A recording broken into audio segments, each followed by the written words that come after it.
morning, everyone. So today is craft show day. Hello.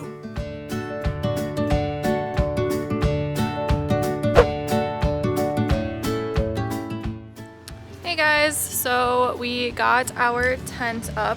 It was actually a lot easier than we thought it would be. Sorry I didn't film it. Kind of forgot. Right now we are filling sandbags to put up the corners.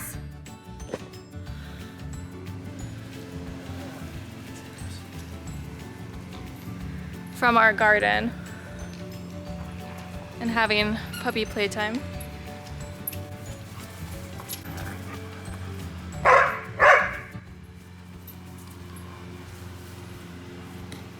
All right, so we are in the process of setting up a practice booth setup and it is going wonderful.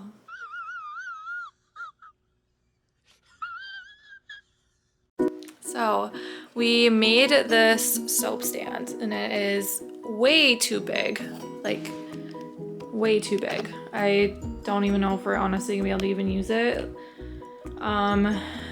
We didn't put the tablecloths on because we don't need to, but we made these shelves a while ago. We've loved using them. They've been very helpful to add like height. We stained a bunch of crates and there's another shelf.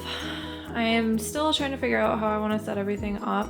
Before we would just have 2 tables and it looked way too crowded because we had way too many products, but now it's looking too empty. I can't figure out what I'm gonna do right here. It looks weird to me. It's nice that it's kind of like in your face big and it would draw people in. It is getting late and we have to drive like an hour to the venue. We have to be there at 8:30, so we have to get pretty early. We still have to load all this stuff. But we did get the tent figured out. So yeah, this is how it's going. 2 hours later. Okay, I'm definitely feeling better about it. Coming together more now. I still don't know if I should put something up here or just do that. Our men's products are not very noticeable, so I made a sign for the men. Hopefully that helps them be seen a little bit more. I have shampoo bars here and then I'm gonna have tins that you can add with the shampoo bars. I have all my bath bombs, the sale, I have discounted soap, the waffle bath bombs, and then bubble bars, these bath teas, and then I have my oopsie bath bombs, so like the bath bombs that just don't look as pretty as the other ones. These actually did really well at the last craft fair, so I'm gonna make a little bit more or a couple more bags of these. I have our lotion bars and all the lip balms, and then these caps will come off and sit right here in front of them. The fizzy bath salts, all the soaps, room sprays, those will be set up prettier. And then over here it looks a little better now. I think it will look a lot better with the tablecloth and the burlap. I'm hoping this one will get a lot of traffic. It is on a Saturday, so it might not. Oh my gosh, you just witnessed almost a murder of Alice in Wonderland. All right, thankfully that did not break. Okay, I stacked a small crate below and then I put this big one to add a little bit more height. Otherwise, like when this is just sitting on the table, you can't really see what's in it. You still can't really see what's in it. Hopefully they see it, but I think this looks good. So we already loaded the car up. We're gonna head to Starbucks, get something to drink and eat.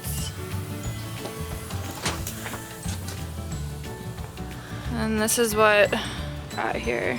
So we're a little packed. We got the tent, all our tables, all of our products, and we are good to go. All right, let's get started.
everyone, so it is next day of the craft fair and it went great.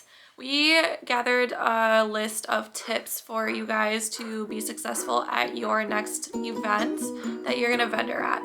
So number one is to add height to your table. So the first craft fair that we ever did, we didn't have very high like displays on our table.